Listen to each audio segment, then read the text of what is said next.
tudo bem com vocês? Estou muito feliz por estar aqui, podendo ter essa oportunidade de repartir um pouco o pão da vida. Eu gostei muito do convite, de estar falando para vocês e obrigada por essa oportunidade. Vou fazer uma breve apresentação, tá bom? Me chamo Rafaela, sou esposa de pastor. Atualmente nós atuamos, na Mineira Central, em João Monlevade. Já somos casados há 8 anos, estamos aí no ministério. Trabalho como publicitária, sou formada em comunicação e também pedagogia. E gosto muito de levar a mensagem de Deus, então sou muito grata sempre que tenho essa oportunidade.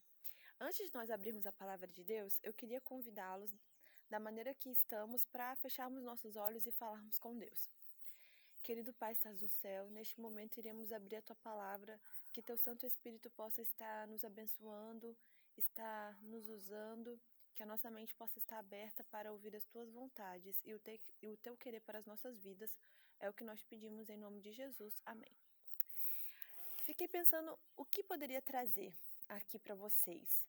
E Deus tocou meu coração para falar um assunto que eu gosto muito, que é escolhas.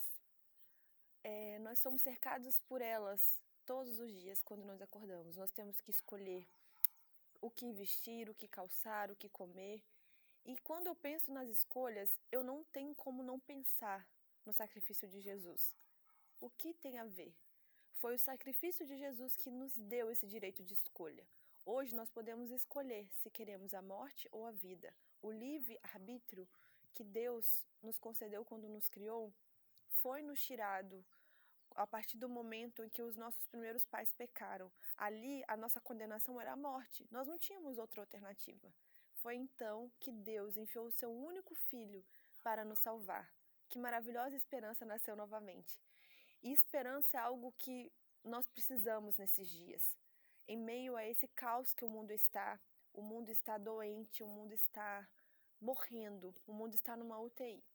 Em meio a essa pandemia, o que nós mais precisamos é de esperança, é de aconchegarmos o nosso coração na esperança que Jesus nos deixou em Tua palavra, de uma promessa maravilhosa que nós não podemos de forma alguma nos esquecer e nem minimizá-la. A partir do momento em que nós vamos vivendo o cristianismo dentro da igreja, vivendo esse cristianismo, muitos são adventistas e cristãos desde que nasceu, parece que a gente se acostuma a ouvir as promessas e meio que fica algo distante de nós. Mas nunca Jesus esteve tão perto de voltar como nos dias de hoje. E eu tenho no meu coração o sentimento de que falta muito pouco para Jesus voltar. É pouco mesmo para nós nos encontrarmos. E nós precisamos estar preparados. E como fazer isso? Então, hoje eu trouxe aqui um dos capítulos que mais resume a história da humanidade, na minha opinião, que é o capítulo 8 de Romanos. Se você tiver a oportunidade, e eu tenho certeza que você tem, né? Você tem uma Bíblia aí no seu celular, ou uma Bíblia na sua casa, abra nesse capítulo, não importa a tradução da sua Bíblia, e leia cada trecho do capítulo 8 de Romanos. Nós não vamos ler na íntegra, mas eu separei alguns trechos aqui para nós estudarmos, para a gente meditar um pouco. E eu gostaria que você pudesse abrir sua Bíblia, se você tiver aí, tá bom? Mas se não, me acompanhe na leitura. A minha Bíblia, ela é na versão internacional. Então, ela é um pouquinho diferente, mas eu gosto muito dessa versão, da tradução dela, tá bom? Diz assim, a partir do versículo 1, capítulo 8, versículo 1. O tema aqui é pelo Espírito Santo. E diz assim: agora já não existe nenhuma condenação para as pessoas que estão unidas com Cristo. Amém? Pois a lei do Espírito de Deus que nos trouxe vida por estarmos unidos com Cristo Jesus livrou você da lei do pecado e da morte. Já começa com uma promessa de livramento. Olha que maravilhoso. Deus fez o que a lei não pôde fazer, porque a natureza humana era fraca. Deus condenou o pecado na natureza humana, enviando o seu próprio Filho, que veio na forma da nossa natureza pecaminosa, a fim de acabar com o pecado. Quando eu leio esse trecho, eu não tenho como não me lembrar de como tudo começou. Antes da terra ser criada, no céu houve um grande conflito. Ali, quando Satanás, ainda como anjo de luz, recusou obedecer à lei de Deus, ele falou para todos os seres vivos daquele reino dos céus, de que era impossível obedecer à lei de Deus, de que a lei de Deus não era uma lei fiel, de que não era uma lei criada para o bem das suas criaturas.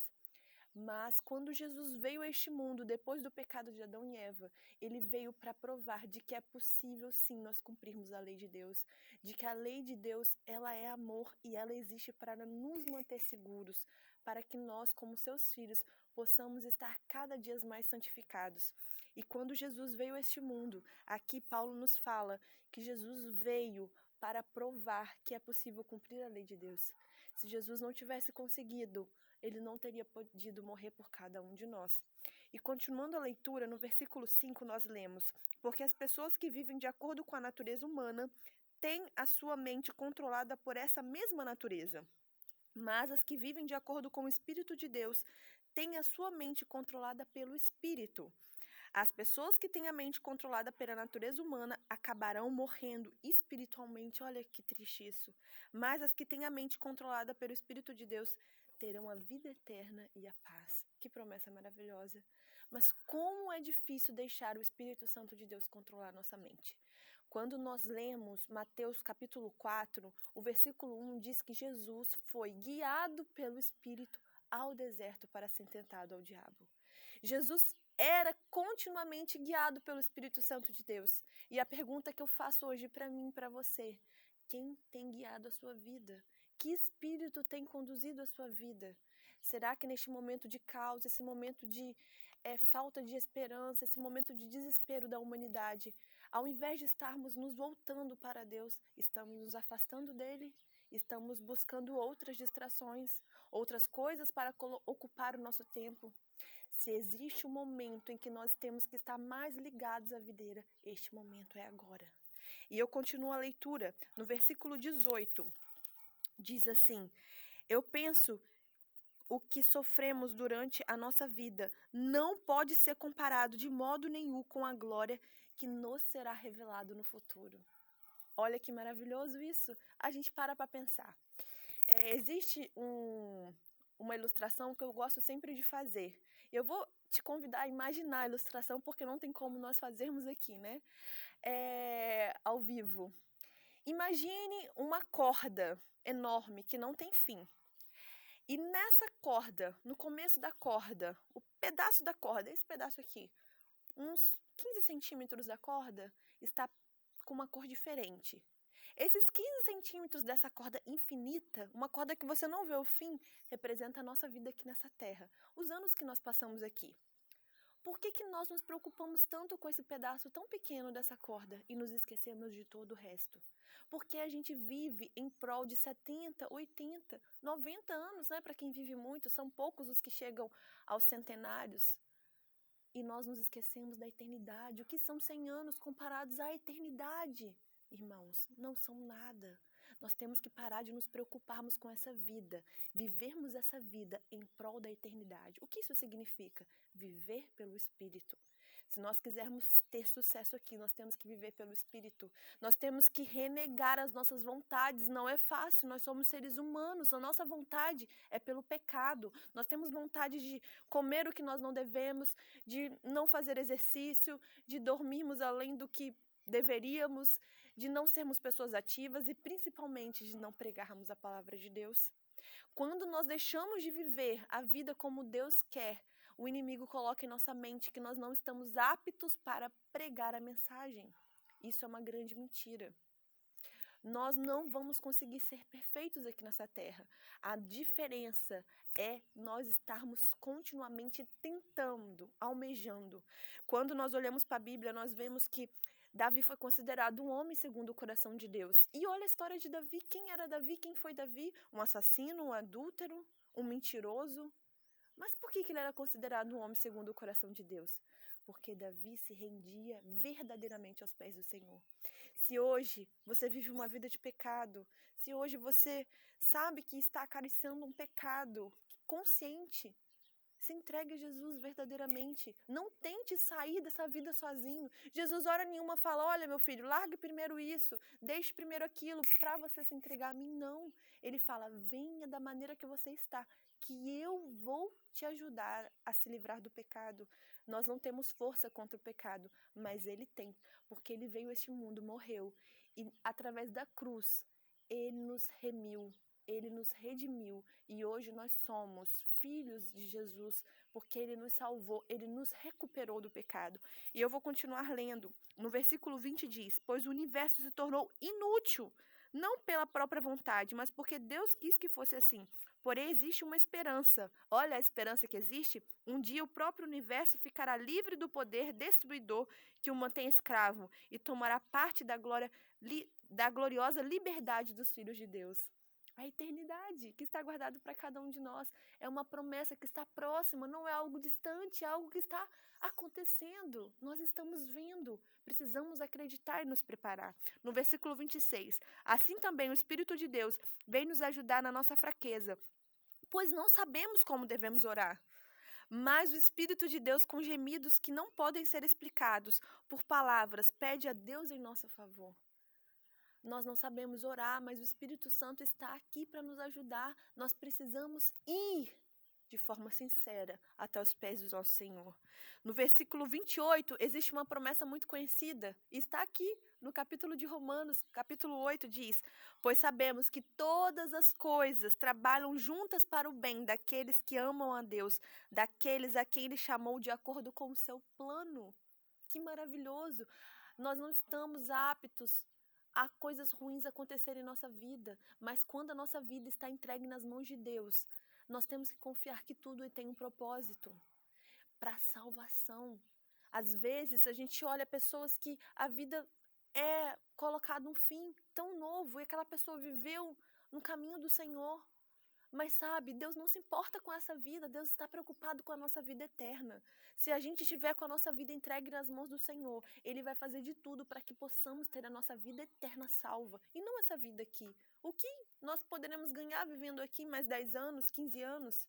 Nós temos que almejar viver eternamente, confiar, entregar as nossas vidas na mão de Deus. E isso, irmãos, não é feito apenas uma vez. Nós temos que fazer diariamente. Diariamente você precisa entregar sua vida nas mãos de Deus. Nós precisamos. Todos os dias a caneta da vida amanhece na nossa mão. Muitas vezes nós pegamos a caneta e a gente mesmo quer escrever a nossa própria história. E aí a gente rasura, escreve um monte de coisa errada. E quando a gente não sabe o que fazer, a gente lembra de entregar a caneta para o nosso Criador. E Deus é tão maravilhoso, tão misericordioso que Ele aceita. E mesmo a gente tendo rasurado todo o nosso livro da vida, toda a nossa história, Ele vai lá e começa a consertar. E começa a dar novas oportunidades, novas escolhas, novas chances. Esse é o nosso Deus maravilhoso. E continuando a leitura, no versículo 31 diz: diante de tudo isso, o que mais podemos dizer? Se Deus está ao nosso lado, quem poderá nos vencer? Ninguém. Porque Ele nem mesmo deixou de entregar o próprio Filho, mas o ofereceu por todos nós. Se Ele nos deu o seu Filho, será que não nos dará também todas as outras coisas? Se Ele não foi capaz de negar o seu próprio Filho, que Deus pode nos negar? Nada. Ele está esperando que a gente vá até Ele, pedindo. Mas muitas vezes nos falta fé. Nos falta certeza de que Deus está no comando. Sabe por que nos falta fé? Porque nos falta intimidade com Deus. Como você vai confiar em quem você não conhece? Para você conhecer a Deus, você precisa ter um relacionamento diário com Ele. Ele conhece você antes de você nascer, cada fio do seu cabelo, mas você precisa se relacionar com Ele para ter essa intimidade, desenvolver essa confiança. Continuando a ler, no versículo 37 diz: em todas essas situações, temos vitória completa por meio daquele que nos amou. Pois eu tenho a certeza de que nada pode nos separar do amor de Deus, nem a morte, nem a vida, nem os anjos, nem outras autoridades ou poderes celestiais, nem o presente, nem o futuro, nem o mundo lá de cima, nem o mundo lá de baixo, nem todo o universo. Não há nada que possa nos separar do amor de Deus, que é nosso por meio de Cristo Jesus, o nosso Senhor. Isso é o que importa. Nada pode nos separar do amor de Deus. Nada pode. Olha que promessa maravilhosa. Sabe o que pode nos separar do amor de Deus? Eu e você. As nossas escolhas. E nós temos escolhas porque Jesus veio aqui este mundo e morreu por cada um de nós. Eu queria terminar essa meditação lendo com vocês o capítulo 2 de 2 Timóteo. Capítulo 2, versículo 4 diz assim: Pois o soldado, quando está servindo, quer agradar o seu comandante e por isso não se envolve em negócios da vida civil. Vamos ler de novo? Pois o soldado, quando está servindo, quer agradar o seu comandante e por isso não se envolve em negócios da vida civil. Você foi colocado nessa batalha pelo comandante dos céus e é a ele que você deve lutar.